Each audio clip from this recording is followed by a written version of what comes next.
Hi folks, we are Sophie and Philippe, two professional chefs and regenerative farmers.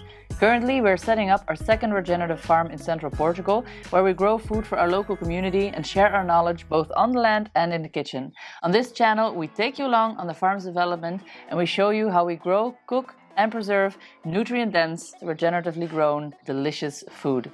In a time where the food we're eating is literally killing us, the most powerful and impactful action one could take is to consume nutrient-dense, regeneratively grown, clean food. Let's grow it, let's cook it, let's do it.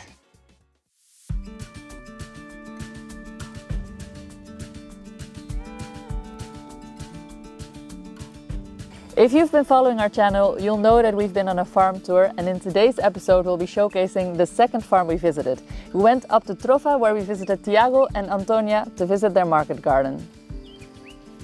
After a very comfortable night in a hotel, Philippe and I hit the road to drive to our second farm project. Today we were visiting a small but amazing market garden in Trofa.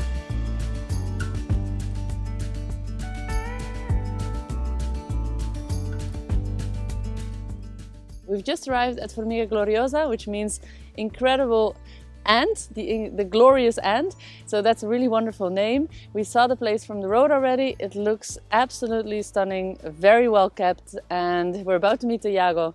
Let's see what he's up to here on this beautiful place.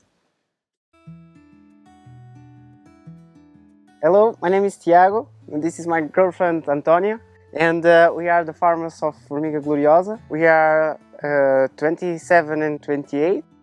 We are growing for mostly restaurants and some veggie boxes during the high season. While we walked around, getting a quick tour of the farm, Tiago told us that Formiga Gloriosa was founded with the help of 3 partners. The first 2 partners are Carina and Daniel Nieport. They are excellent port wine producers, and the third one is Stan from A Cave Bon Vivant, a wonderful restaurant and wine bar in Porto. This marriage between an excellent restaurant and a wine producer, plus a high-quality gardener, is a true match made in heaven.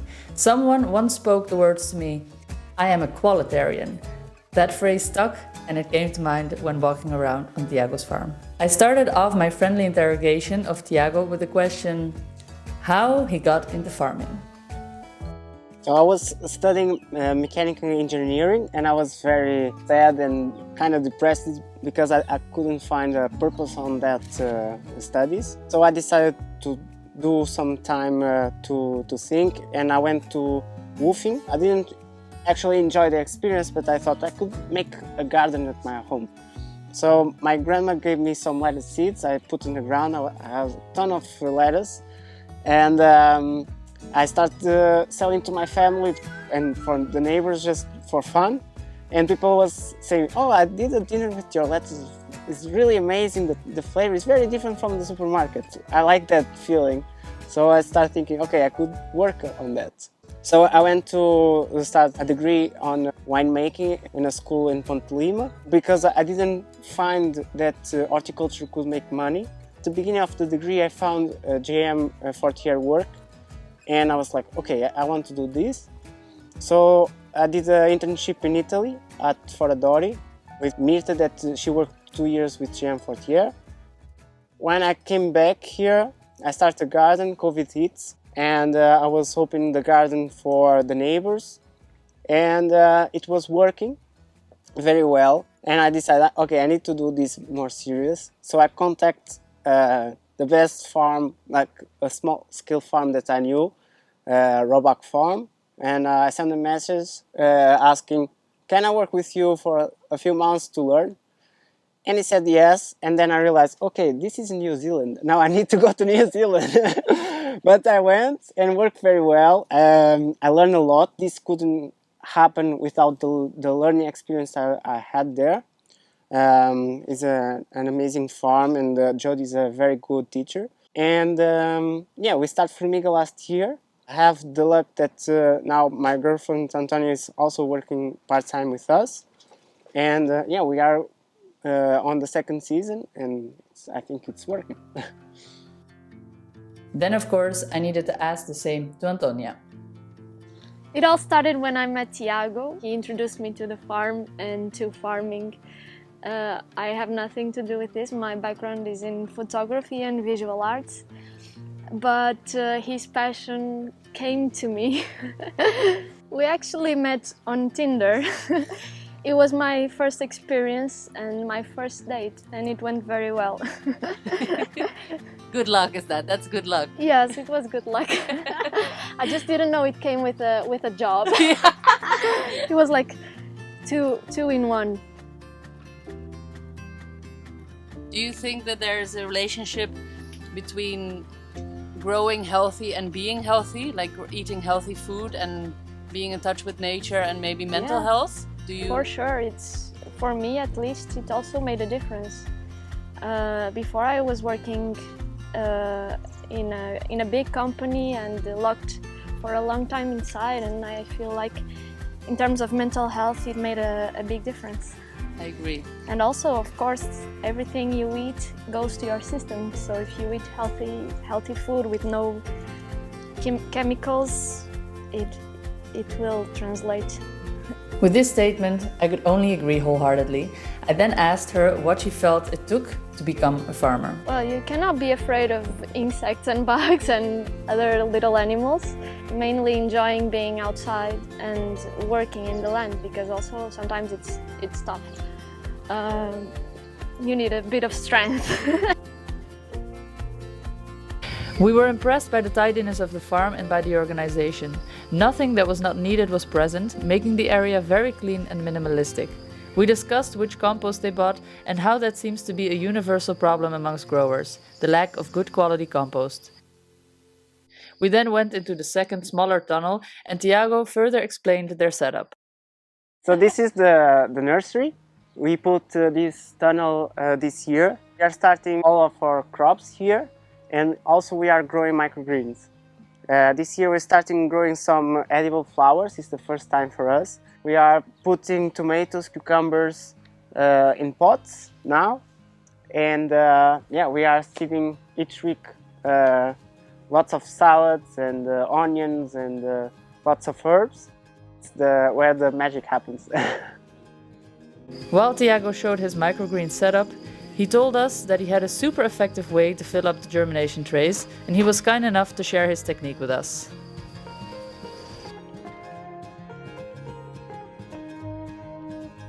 So this process to filling the trays I learned with Jody, and it's a little bit artisanal, but yeah, that's once we learn how to do it, we can do it very fast. So we put the soil on the tray and we do the edges first, then we put with a piece of wood, we take the sides, we take a little bit of the top, we press and we cut.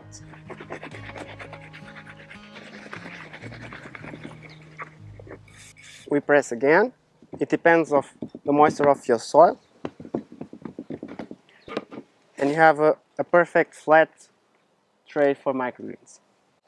Amazing. We then dug into how sustainably grown produce are perceived in Portugal. I think there's lots of people that are aware, but I still feel that there's a lot of work to do. You go to the supermarket and it's way easier to grab products from conventional farming. I think that's something that needs more work, but small-scale farmers and all these people in this movement, I think they are doing a good job of promoting their products and their projects, but I feel that's lots of room to do more. To grow. And yeah. We're trying our best, but there's always room for improvement. Yes. I would agree. Yeah.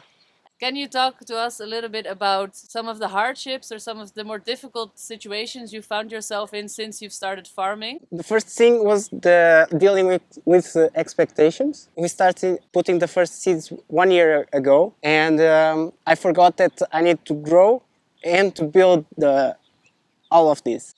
So I forgot about that, and I thought, I can do everything. And yeah, that had consequences. Yeah, it's a part of the process. I stopped during the winter. I thought that would be a problem, but was very good to stop and to rethink about what we're doing here. And now we are starting very strong, very different mindset. If I can, for the next years, stop on the winter, I will keep doing it because it's a good break. Yeah. You need, every now and then, everybody needs a little break. Yes.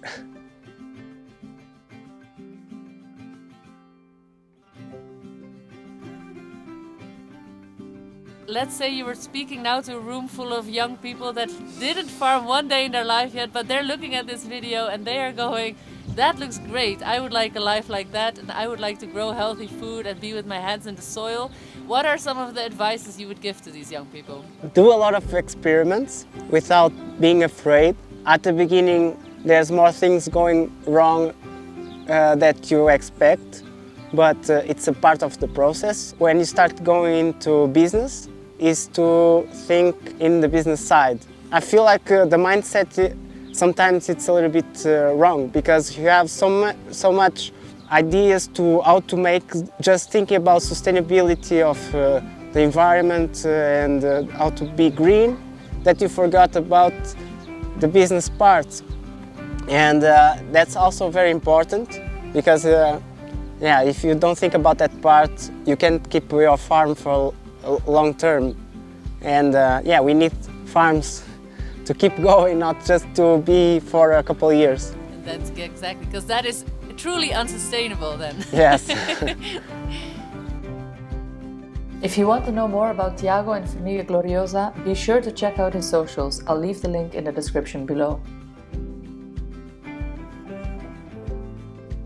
I'm honestly very impressed by what we've seen here. We've learned a lot, we've exchanged a lot of ideas, and I've really enjoyed it. We're hungry, we're gonna eat.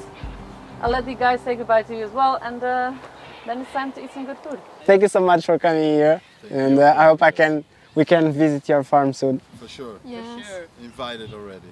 Thank you so much. Thank you. We left for one of the restaurants Tiago sells to, and there we had an amazing lunch. Hora do almoço, lunch hour, which, as you guessed, is only open during lunchtime. It is definitely a place to visit if you're ever in the area. Felipe and I thought that our farm was tidy, but we have to give it to Tiago and Antonia. Their place was impeccable. With their setup, where they're selling mostly to restaurants and fine dine establishments, they've got a great business model going, and I foresee lots of growth for them. Now, let's go back to our farm. We'll show you what Felipe and I have done. Lots of gardening work, but first, let's go into the kitchen and do something with these carrots.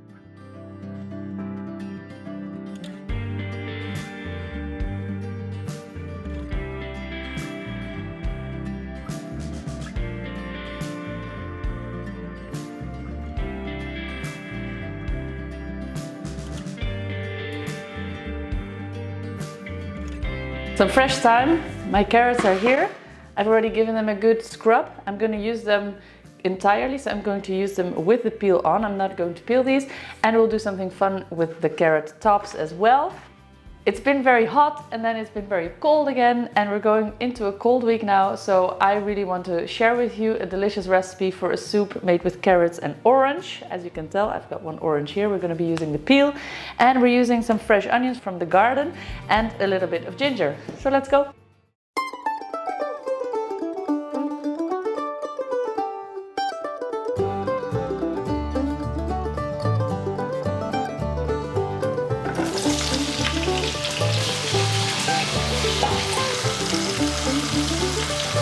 Alright, I'm giving these onions a nice amount of color. I want them very sweet. Simultaneously, I've put on a pot of water, and I'm going to heavily salt that water. That is to blanch our carrot tops in for our pesto.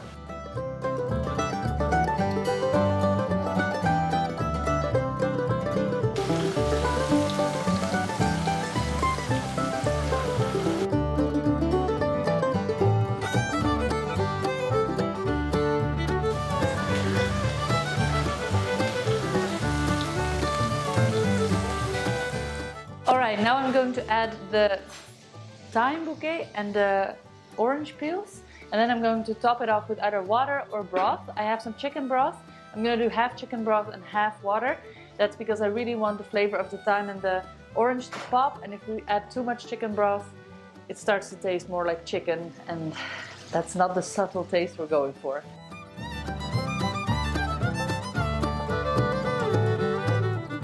We're gonna let this simmer for about 25 to 30 minutes. We're gonna test if it's very nice and cooked through before we start pureeing it and finish it off. In the meantime, let's make the pesto. Remove as much of the water and then add a handful of toasted almonds, Parmesan cheese, some black peppercorns and a generous amount of olive oil.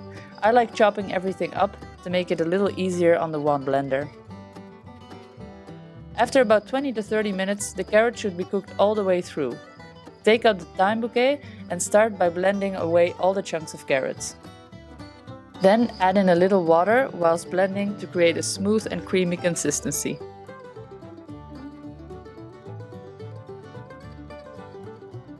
Because today is the 25th of April, which is the Portuguese Liberation Day, our kids are at home and I decided to set the table with a little extra tender love and care.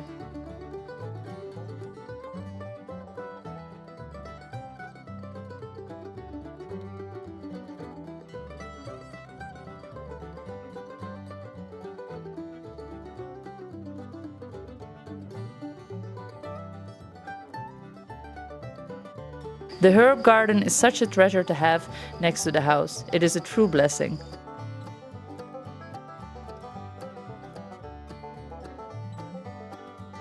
I called out for the kids and Philippe, who came rushing up.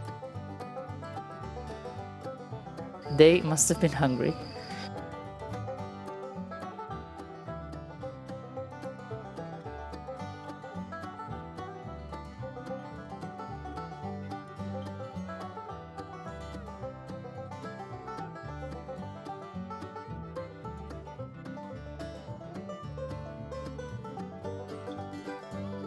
The kids loved the soup, which is always a win in my book, and we got rewarded with a coffee made by them. A great Liberation Day indeed.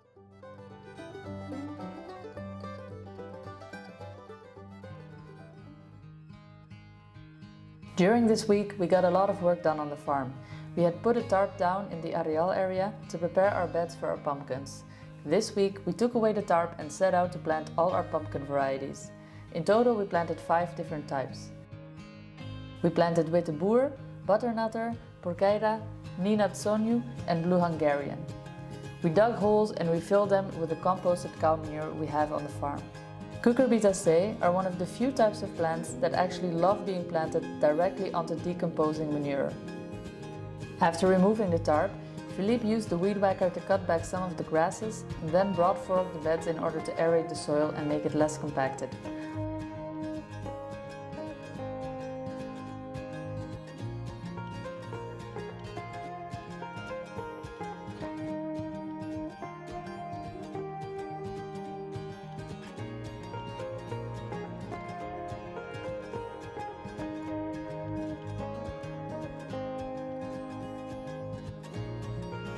I loaded up the decomposing manure, while Philippe drilled the deep plant holes we wanted to fill with the decomposing manure. This was a bit of a cheat, as doing this by hand is a little better for your soil. The drill can create sleek walls, preventing optimal root penetration later on. The soil was not that wet, so we risked it. By the end of it, we had ourselves a beautiful field of pumpkins, which for now we need to hand water every day, until we set up the irrigation, which hopefully will be soon.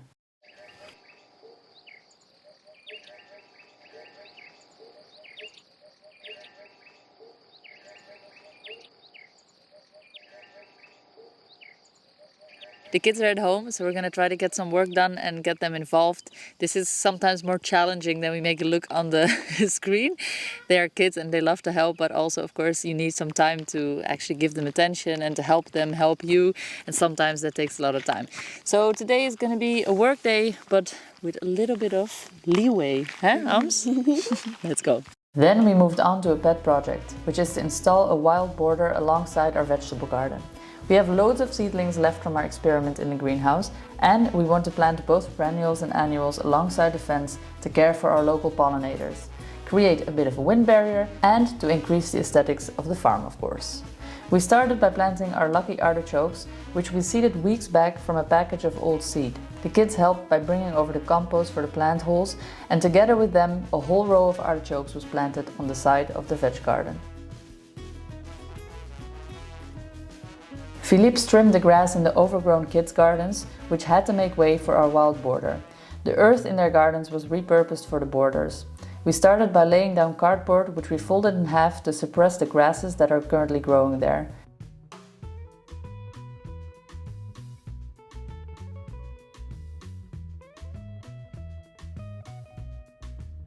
The cardboard was made wet to promote the absorption of water once we needed to water after planting. Then the cardboard was covered with a layer of homemade compost. This is what will provide the plants with fertility. On top of that, we added a layer of soil we recuperated from the kids' gardens.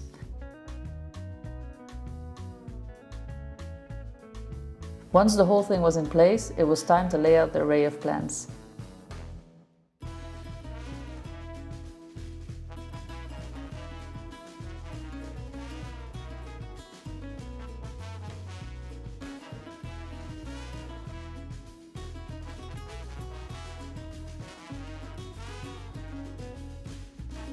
We had chosen pumpkins, okras, different types of wildflowers, chilies, and we plan on adding in lavender, rosemary, some trees and corn. I also scattered some old malva seed and rosa canina. Let's see what comes up.